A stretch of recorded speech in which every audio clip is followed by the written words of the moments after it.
આજે ચેપ્ટર ચોથું. શું નામ છે? માહિતીનું નિયમન. માહિતી એટલે શું? એક અઠવાડિયું લઈએ, અઠવાડિયામાં રોજ જે વરસાદ પડે, વરસાદ કંઈ રોજે એક સરખો પડે નહીં. એક દિવસ 4 ઇંચ પડ્યો, એક દિવસ 3 ઇંચ પડે, એક દિવસ 7 ઇંચ પડે. તો બધી માહિતી આખા અઠવાડિયાને આપણે ભેગી કરીએ અને પછી જે આપણે માહિતીને ભેગી કરીને એક સાથે ગોઠવીએ ને એને માહિતીનું નિયમન કર્યું કહેવાય. શું કહેવાય એને? માહિતીનું નિયમન. તો આ માહિતી આપણે 1 મહિનાની વાંચવી.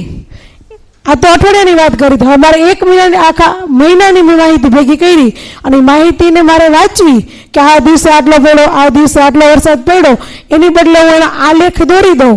એ માહિતીને આપણે સ્પષ્ટ ચિતાર સ્વરૂપે રજૂ કરીએ તો આપણને ફટ કરતું દેખાશે. તરત જ ઝડપથી આપણે કેચઅપ કરીએ કે આ દિવસે સૌથી વધુ વરસાદ પડ્યો હતો અને આ દિવસે સૌથી ઓછો વરસાદ પડ્યો હતો. તો કે એકત્રિત કરવામાં આવતી વિગતને શું કહેવાય છે? તો કે માહિતી કહે છે. હવે માહિતીનો સ્પષ્ટ ચિતાર મેળવવા માટે તેને આલેખ સ્વરૂપે દર્શાવવામાં આવે છે. કયા સ્વરૂપે દર્શાવવામાં આવે છે? આલેખ સ્વરૂપે. હવે આ આલેખના 3 પ્રકાર છે. કેટલા પ્રકાર છે? તો કે 3. ચિત્ર આલેખ, લંબ આલેખ અને દ્વિલંબ આલેખ. ચિત્ર આલેખની વાત કરીએ કે કોઈ માહિતી છે, હવે મારે લખવી છે કે ઝાઝા બધા લોકો છે, 50 લોકો છે, 50 લોકો દોરી ન શકું. ચિત્રની અંદર પણ હું 50 લોકોને દોરી ન શકું. તો હું શું કરીશ? એક માણસ દોરીશ અને એક માણસ બરાબર હું લખી દઉં કે 10 વ્યક્તિ. હવે 10 વ્યક્તિ તો 5 જ વ્યક્તિ મારે દોરવા પડે ને. તો થઈ ગયું એનું ટૂંકમાં રજૂઆત. 5 માણસ દોર્યા, પણ મેં શું કીધું? એક વ્યક્તિ બરાબર કેટલા? તો કે 10. હવે 5 દો એટલે કેટલા વ્યક્તિ થઈ ગયા? 50. તો આ ચિત્ર સ્વરૂપે જે આપણે ઉપયોગ કરીએ માહિતીનો સંકેત દર્શાવવા એને શું કહેશે? ચિત્રાત્મક રજૂઆતને શું કહેશે? ચિત્ર આલેખ. ત્યાર પછી આવે છે લંબ આલેખ. તો કે રેખાખંડ કે સમાન પહોળાઈવાળા સ્તંભોની મદદથી કરવામાં આવેલી માહિતીની રજૂઆતને લંબ આલેખ કહે છે. સમાન પહોળાઈવાળા સ્તંભો. અગાઉ આપણે કહી દીધું સ્તંભની પહોળાઈ કેવી છે? બધાની એક સરખી છે, પણ બધાની ઊંચાઈની અંદર એક સરખી હશે નહીં. કેમ કે કોઈ દિવસ વરસાદની આપણે જે વાત કરી હતી, એક દિવસ આપણે કહીએ કે 2 ઇંચ વરસાદ પડ્યો, એક દિવસે 5 ઇંચ. તો જે 2 ઇંચ વાળો વરસાદ તો થાંભલો હશે, સ્તંભ હશે, એ નાનો હશે. 5 ઇંચ જે દિવસે વરસાદ પડ્યો દર્શાવશું એનો સ્તંભ કેવો બનશે? ઊંચો બનશે. કેમ કે આપણે આલેખની અંદર જે દર્શાવીએ તો સ્તંભની અંદર આપણે તમે જોયું હશે એક અક્ષ અને વાય અક્ષ ઉપર 0, 1, 2, 3, 4, 5 એ રીતે આપણે દર્શાવીએ તો 5 વાળો થાંભલો ક્યાં જાય? ઊંચો જાય. ત્યાર પછી વાત આવે છે દ્વિલંબ આલેખ. શેની વાત આવે છે?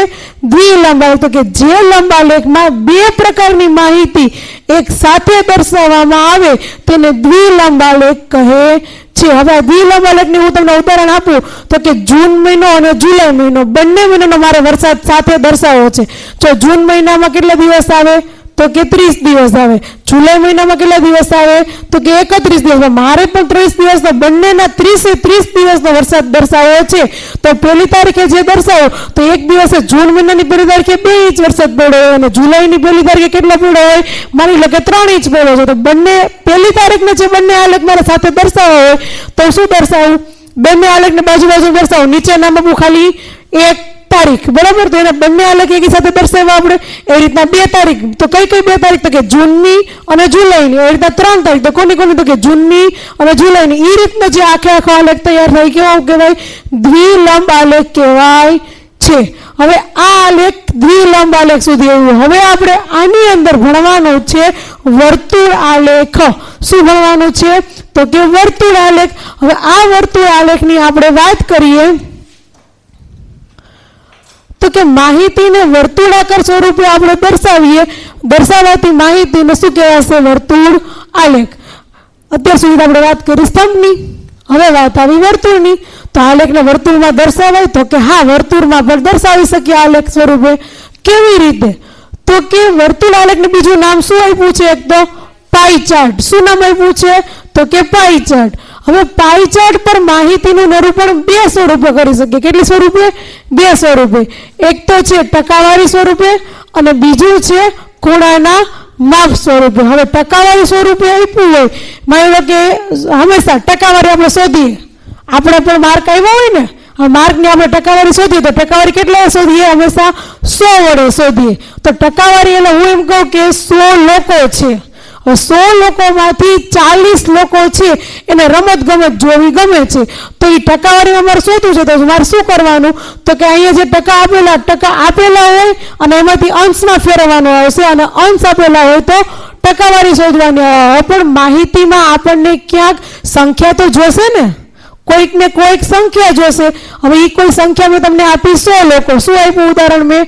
100 લોકો. હવે આ જે 100 લોકો છે એમાંથી 40% લોકોને રમત ગમત જોવી પસંદ છે એવું મેં તમને કીધું, બરાબર. હવે મારી રમત ગમત લોકોને 40% પસંદ છે, પણ લોકોની સંખ્યા મેં તમને શોધવાની કીધી. શું કીધું? શોધવાની. હવે એ કેવી રીતના શોધવી? શું કરશું આપણે? તો કે જે ટકા આપેલા 40% આપ્યા છે ને, બરાબર, તો 40% ઉદાહરણ કરીએ તો કે 40% આપણા રમત ગમત પસંદ કરે એના છે. કુલ ટકા આપણા કેટલા છે? 100. અને લોકો કેટલા છે આપણા? 100. તો 100 ઉડી ગયા એટલે આપણા માટે લોકો કેટલા મળ્યા? રમત ગમત પસંદ કરે એવા 40 લોકો મળ્યા. આ સંખ્યા શોધવા માટેનું છે. પણ જ્યારે અંશ માપ આપ્યું હોય, ટકાવારી આપીને આપણે અંશમાં શોધવું હોય, શેમાં શોધવું હોય? આપણે ટકાવારી આપેલી હોય અને અંશમાં શોધવું હોય તો કઈ રીતના કરવું? તો કે અંશ શોધો ત્યારે આપેલા ટકા, એટલે આપણને કોઈને કોઈ ટકાવારી આપી હશે એના છેદમાં 100. કેમ કે ટકા આપણે આપ્યો એટલે કીધું તું ત્યારે પણ કીધેલું હતું કે ટકાવારી હંમેશા ક્યાં જશે? છેદમાં. એટલે 100 ગુણ્યા 360. અહીંયા શું કામ 360 કીધા? તો કે મારે પાઈ ચાર્ટની અંદર વર્તુળ આલેખમાં માહિતી દર્શાવવી તો પડશે જ પાછી. એના માટે મારે શું શોધવું પડે? ખૂણાનું માપ. તો આ ખૂણાનું માપ મળે ક્યારે? તો કે જ્યારે મને આ અંશ મળે ત્યારે એ ખૂણાનું માપ મળે, ત્યારે આ સૂત્રનો ઉપયોગ કરવાનો. હવે વાત આવી ખૂણાનું માપ આપ્યું હોય આપણને, શું આપ્યું હોય? ખૂણાનું માપ આપ્યું હોય તો આપણે ટકાવારી શોધવાનું આપણને પૂછે કે કેટલા ટકા લોકોએ કાર્ટૂનવાળી ચેનલ ગમે છે બાળકોને, એવું શોધવું છે. ટકાવારી આપી છે ત્યારે શું આપ્યું છે? મેં અંશ માપ આપ્યું. શું આપેલું હોય? અંશ માપ. માની લો કે હું એમ કહું કે 90 અંશ બાળકોને કાર્ટૂનવાળી ચેનલ ગમે છે, બરાબર. હવે 90 અંશ આપ્યા, કુલ બાળકો કેટલા છે? આપણે ટકાવારી હવે શોધવું શું? આપણે ટકાવારી શોધવી છે. તો જ્યારે અંશ આપ્યા એટલે અહીંયા શું આવે? 90 અંશ છેદમાં 360 અંશ ગુણ્યા અહીંયા 100. 9 ચોક 36 થશે. હવે અહીંયા 4, 25 ચોક 100. તો કેટલા ટકા બાળકો થયા આપણા? 25%. આપણે ટકા શોધ્યા ને, શું મળ્યું આપણને?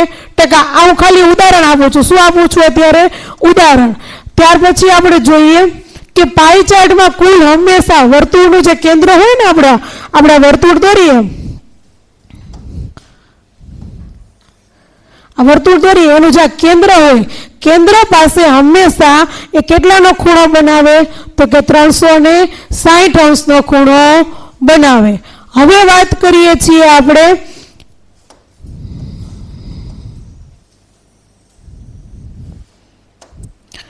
આ ચેપ્ટરની અંદર. હવે આપણે આવે છે તક અને સંભાવના. શું આવે છે? તક અને સંભાવના. બીજી વસ્તુ, હવે તક અને સંભાવના એટલે શું? હવે એક સિક્કો લઈએ. શું લઈએ? સિક્કો. તો આ સિક્કાને આપણે ઉછાળીએ, તો ઉછાળીએ ત્યારે કાં તો છાપ મળે અને કાં તો કાંટો મળે, બરાબર. હવે એ તો એક જ સિક્કો ઉછાળો એટલે મને કેટલા પરિણામ મળવાના છે? 2 પરિણામ મળે, કાં તો છાપ અને કાં તો કાંટો. તો શું મળશે એ મને ખબર નથી. હવે હું તમને એમ પૂછું કે મને છાપ મળે એની સંભાવના કેટલી? તો શું કરવાનું? આપણી પાસે સૂત્ર છે મસ્ત મજાનું. ઘટનાની સંભાવના, જે પણ ઘટનાની સંભાવના શોધવી હોય એના માટે જે તે ઘટનાએ બનવાની શક્યતાની સંખ્યા. તો આપણી પાસે કેટલી શક્યતા? મેં તમને કેવું પૂછ્યું કે છાપ મળે એની સંભાવના કેટલી? તો છાપવાળું પરિણામ કેટલું મળે છે આપણને? તો કે 1 જ મળે છે. હવે કુલ પરિણામ કેટલા હતા આપણા? તો કે 2. હવે લખ્યું છે પ્રયોગમાં કુલ શક્યતાની સંખ્યા કેટલી? તો કે 2. હવે બીજું ઉદાહરણ આપણે એક લઈએ કે 52 પત્તા છે આપણી પાસે. શું છે? તો કે 52 પત્તા છે મારી પાસે, બરાબર. હવે આ 52 પત્તામાંથી લાલ રંગનું પત્તું યાદચ્છિક રીતે ખેંચવું અને લાલ રંગનું કોઈ પણ પત્તું મળે એની સંભાવના કેટલી? મારી પાસે કુલ પત્તા કેટલા છે? 52. હવે તમને પહેલા એ ખ્યાલ હોવો જોઈએ કે લાલ રંગના પત્તાની વાત કરું છું. લાલ રંગના, તો લાલ રંગના પત્તા કેટલા હોય? એની અંદર 26 પત્તા હોય. લાલ રંગના તમને પત્તાની અંદર તમે જોશો ને તો 4 ભાત આવે છે. આપણે એક આવી ચરકટ હોય છે, પછી આ રીતના આમ લાલ હોય છે, પછી એક આ રીતનું કાળીનું હોય અને એક આવી રીતના ફૂલીનું હોય છે. આપણે હોય આ રીતનું ફૂલીનું. તો આ બધાના 13 પત્તા હોય. કેટલા હોય? તો કે 13 પત્તા હોય છે. હોય છે બધાના 13 પત્તા. આપણે આનું પણ 13, આનું પણ 13. પણ આ બે તમે જુઓ ને તો એ બે કાળા રંગના હોય. કેવા રંગના હોય છે? કાળા રંગના હોય. અને આ બંને હોય છે એ કેવા રંગના હોય છે? લાલ રંગના. કયા રંગના હોય? લાલ રંગના. મેં તમને શું પૂછ્યું? લાલ રંગના પત્તા નીકળે એની સંભાવના પૂછી છે. તો પહેલા તો તમને લાલ રંગના પત્તા કેટલા છે ને એ ખબર હોવી જોઈએ. તો લાલ રંગના પત્તા કેટલા નીકળે છે? 26 છે. બરાબર. હવે કુલ પત્તા કેટલા આપણા? કુલ પત્તા કેટલા? તો કે 52. હવે મારે એની સંભાવના શોધવી છે. તો આપણે શું કરશું? આ સંભાવના લખશું કે લાલ રંગનું પત્તું નીકળે તેની સંભાવના બરાબર જે તે ઘટના બનવાની શક્યતા સંખ્યા અને છેદમાં પ્રયોગમાં કુલ શક્યતાની સંખ્યા. હવે શું આવશે? આ સૂત્ર લખી લીધું. પછી શું આવશે? તો કે 26/52. જો છેદ ઉડતા હોય તો ઉડાડવાના, છેદ ના ઉડતા હોય તો એઝ ઇટ ઇઝ એમને મૂકી દેવાનું. 26×52 થાય. હવે તમે એમ કહેશો મેમ નીચે ખાલી 2 વધ્યા તો આ 2 લખવું સાચું? તો કે નહીં, આ ન ચાલે. 2 નથી વધ્યા. શું વધ્યું? ઉપર કાંઈ નથી વધ્યું. તો શું વધ્યું હોય? 1. એટલે જવાબ આપણો શું આવે? તો કે 1/2. શું જવાબ આવે? તો કે 1/2. હવે આ વસ્તુ આપણે પત્તાવાળી જોઈ. હવે વાત આવે તમારે સમતલ પાસાની.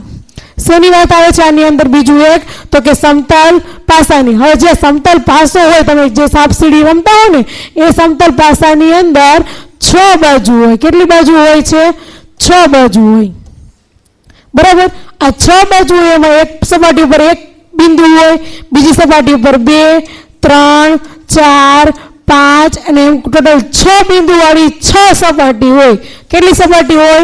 તો કે 6 સપાટી હોય. હવે હું તમને પ્રશ્ન પૂછું છું, એ સાંભળજો. તો કે માને આ સમતલ પાસાને હું ઉછાળું, એક વખત હું ઉછાળું અને સમતલ પાસા ઉપર 3ની ગુણિત સંખ્યા મળે એવી સંભાવના કેટલી? હવે 3નો ગુણિત મેં કીધો. 3નો ગુણિત એટલે કે 3નો ઘડિયો જોવાનો. તો 3નો ઘડિયો આપણે જોઈએ તો 3 એકા 3, 3 દુ 6, 3 તેરી 9. પણ આપણી પાસે તો માત્ર આ 2 જ પરિણામ મળે એવી શક્યતા છે. આ 2 જ પરિણામ. 3નો ગુણિત એટલે 3નો ઘડિયો. તો આપણી પાસે તો આ 2 જ પરિણામ. આપણી પાસે સપાટી ઉપર કે 9 આવતા છે જ ને, કે 9 સપાટી જ નથી. તો 9 તો મળવાનું જ નથી. તો 2 કેટલી શક્યતા થઈ? આપણી શક્યતા કેટલી થઈ કુલ? તો કે 2 થઈ ને શક્યતા. અને કુલ પરિણામ આપણી પાસે કેટલા છે? તો કે 6. કુલ પરિણામ આપણી પાસે છે 6. તો હવે મારે લખવું છે આ. તો લખવું હોય તો કેવી રીતના લખીશ? તો કે 3નો ગુણિત સંખ્યા મળવાની સંભાવના બરાબર. શું લખવાનું? ઘટનાના ઘટકો. આ લખો તો પણ ચાલે. બરાબર. ઘટનાના ઘટકો છેદમાં તો કે કુલ ઘટકો. હવે ઘટનાના ઘટકો આપણા કેટલા હતા? 2. અને કુલ ઘટક આપણા કેટલા હતા? તો કે 6. હવે છેદ ઉડે 2 તેરી 6. એટલે પરિણામ શું મળ્યું? તો કે 1/3. બરાબર. તો આ રીતના આની અંદર આ ચેપ્ટરની અંદર એક તો સિક્કા, 52 પત્તા, પછી સમતલ પાસા, આ 3 ઉદાહરણ જોયા. હવે એક નવું ઉદાહરણ આપું છું. તો શું છે નવું ઉદાહરણ? તો કે નવા ઉદાહરણમાં એવું કહું કે એક બોક્સ છે. એક બોક્સની અંદર એક શું છે આપણી પાસે? તો કે આ બોક્સ છે. આ બોક્સની અંદર 3 લાલ રંગના દડા છે, 2 લીલા રંગના દડા છે, 5 સફેદ રંગના દડા છે. બરાબર. શું કીધું? 3 આ લાલ રંગના દડા છે, 2 તો કે આ ગ્રીન રંગના દડા, લીલા રંગના, અને 5 મેં કેવા કીધા? સફેદ દડા છે સફેદ દડા. હવે હું એમ કહું કે આ બોક્સમાં કુલ દડા પહેલા કેટલાની જોઈ લેવાનું આપણે. કુલ દડા કેટલા છે આપણા? ગણીએ તો કુલ 10 દડા છે. કેટલા દડા છે મારી પાસે? કુલ દડા તો કે 10. આ મારા કુલ પ્રયત્નોની સંખ્યા બની ગઈ કહેવાય. શું કહેવાય? કુલ પ્રયત્નોની સંખ્યા બની ગઈ કહેવાય. હવે તમને પ્રશ્ન એમ પૂછું કે આ બોક્સની અંદરથી યાદચ્છિક રીતે દડો પસંદ કરું અને એક દડો મને સફેદ રંગનો દડો મળે એની સંભાવના કેટલી? સફેદ રંગનો દડો મળે એની સંભાવના કેટલી? તો આપણે જોઈએ. જો વ્હાઈટ ઉપર ચોરસ કરું છું. 1 છે, 2 છે, 3, 4 અને આ 5 દડા મારી પાસે વ્હાઈટ છે. અત્યારે કેટલા દડા છે વ્હાઈટ? 5 દડા છે. હવે મારે લખવાનું સફેદ દડો મળે તેની સંભાવના બરાબર ઘટનાના ઘટકો છેદમાં કુલ ઘટકો. હવે ઘટનાના ઘટકો આપણે કેટલા ગણ્યા હમણાં? તો કે 5. છેદમાં કુલ ઘટક કેટલા? તો કે 10. 5 દુ 10 થશે. 1/2. તો આ રીતના કોઈ પણ વસ્તુ બનાવીને તમને પૂછી શકે. તમે આગળ જશો ને 9માં એટલે તમારે આની અંદર આ 3 વસ્તુ તો આવે જ છે. સમતલ પાસો આવે છે, સિક્કો આવશે અને 52 પત્તા આવશે. એ સિવાય તમને કેલેન્ડર આધારિત પણ પ્રશ્ન આવશે. બરાબર? તો આજે આની અંદર આપણે કઈ કઈ વસ્તુ શીખ્યા? તો કે પાઈ ચાર્ટ ઉપરથી અંશમાં ઉપરથી ટકામાં ફેરવતા શીખ્યા, ટકાવારી ઉપરથી અંશમાં ફેરવતા શીખ્યા અને તક અને સંભાવના વિશે જોયું. Thank you.